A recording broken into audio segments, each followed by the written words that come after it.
नमस्कार, वुमन्स 24 चॅनलमध्ये आपल्या सर्वांचं स्वागत आहे. स्वच्छंद सखीचा या सत्रामध्ये आज आपण भेटणार आहोत एका खास सखीला, ज्या गडचिरोली जिल्हा एटापल्ली इथून वास्तव्यास आहे. बरोबर ना?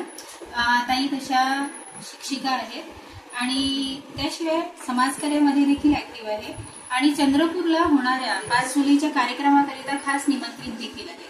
तर आपण ताईंचे काय काय कार्य आहेत ते त्यांच्याकडनं जाणून घेऊया. ताई नमस्कार. वुमन्स 24 चॅनलमध्ये तुमचं खूप खूप स्वागत आहे. सर्वप्रथम तर आमच्या दर्शकांना तुम्ही एक छोटासा तुमचा परिचय द्या. मी सौ वंदना उमाकांत उपगणलावार, मुक्काम पोस्ट तालुका एटापल्ली. मी राजमाता राजकौरबाई विद्यालय इथे हायस्कूल टीचर म्हणून कार्यरत आहे. तर माझं म्हणजे छोटंसं एक असं कार्य म्हटलं तर एक आम्ही सावित्रीच्या लेकी म्हणून आम्ही एक मंच स्थापन केलेला आहे. कारण की आमचा जो भाग आहे तो ग्रामीण भाग आहे आणि महिला ज्या घरी राहतात त्या ऍक्टिव्ह झाल्या पाहिजे म्हणून त्यांना एक मंच मिळाला पाहिजे म्हणून आम्ही काही कार्यक्रम घेत असतो. तर यावेळेस आम्ही 8 मार्चला एक कार्यक्रम घेतलेलं होतं.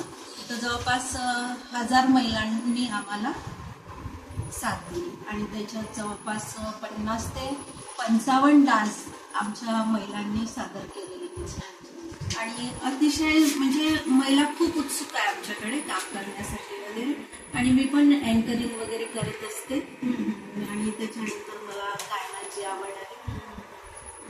असे छोटे मोठे कार्यक्रम घेत असतो आणि समाजसेवा पण आमच्या हातून खूप छान. खरं तर आज सावित्रीबाई फुले यांच्यामुळे सावित्रीबाई फुले संस्था स्थापन केली आहे. मी सावित्रीबाई फुले असं कधी संबोधत नाही, मी सावित्रीबाई फुलेच असं म्हणते. कारण कसं आहे, बाई हा शब्द कुठेतरी दूर घेऊन जातो आणि आई हा जवळ आणतो. म्हणून मी सावित्रीबाई फुलेच नेहमी संबोधत असते. कारण त्यांच्यामुळे आज आपल्या सर्वांचं अस्तित्व आहे आणि माझं अस्तित्व आहे. आज तुम्ही इथे बोलत आहात, मी इथे बोलत आहे, त्या केवळ त्यांच्याच पुण्यामुळे. ताई, तुम्ही एवढा चांगला कार्यक्रम तिथे घेता, 1000 महिलांचा त्याच्यामध्ये समावेश असतो. तर वुमन्स 24 चॅनलकडनं तुम्ही काय अपेक्षा करता की वुमन्स 24 चॅनलने तुमच्या महिलांसाठी काय करावं, कुठले कार्यक्रम तिथे राबवावे, की आणखी तुम्ही काय अपेक्षित आहे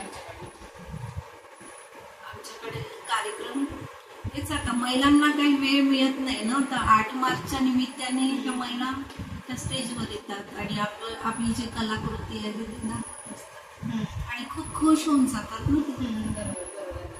तर ताईंचा जो शेड्यूल आहे गावाकडचा, तो तिथल्या महिलांचा खूप जास्त बिझी असतो. आपण म्हणतो की गावाकडल्या महिला बिझी नसतात, पण खरं सांगावं तर शहरातल्या महिला तरी ऍटलिस्ट घरात बसतील, पण गावातल्या महिला या सतत कामात असतात आणि त्यांच्या या बिझी शेड्यूलमधनं सुद्धा वेळ काढून आज 1000 महिलांचं संघटन असणं ही काही छोटी गोष्ट नाही, खूप मोठी गोष्ट आहे. ताई, मी तुम्हाला एक आश्वासन देते की वुमन्स 24 चॅनल हे सदैव तुमच्या सोबत असेल. नेक्स्ट टाइम जेव्हा तुम्ही कार्यक्रम घेणार तेव्हा आमच्या चॅनलला ते मात्र नक्की आम्ही प्रसारित करू आणि आमच्या महिलांना म्हणजे वुमन्स 24 चॅनलला देखील वाढवण्याचं तुम्ही आम्हाला आश्वासन द्या की तुम्ही एटापल्ली सारख्या भागामध्ये आमचं चॅनल पोहोचवणार. बिलकुल नक्कीच ना? काम करणार. आणि एक आता एक मला एक म्हणजे असं एक प्रेरणा मिळाली की जे आम्ही सावित्रीबाई फुले म्हणत असतो ना, पण खरोखरच सावित्री आई फुलेच म्हणायला पाहिजे की त्यांच्यामुळेच मी पण समोर आलेली आहे. कारण सावित्री आई जर नसते तर आपण आज चूल आणि मूल सांभाळण्यापुरताच मर्यादित राहिलो असतो. चला, याच्यातनं काहीतरी नवीन आलं म्हणजे सावित्रीबाईच्या जागी सावित्री आई आल्या आणि आई म्हटल्यानंतर एक जिव्हाळ्याचं नातं आणि जवळीक नातं, जास्त घट्ट नातं हे आपोआपच निर्माण झालं. तर ताई, खूप खूप धन्यवाद. तुम्ही आम्हाला तुमचा मौल्यवान वेळ दिला आणि 5 जुलैच्या कार्यक्रमाला तुम्ही आणि तुमच्या इकडल्या महिला आमच्या कार्यक्रमाला आमंत्रित आहे, तेव्हा नक्की कार्यक्रमाला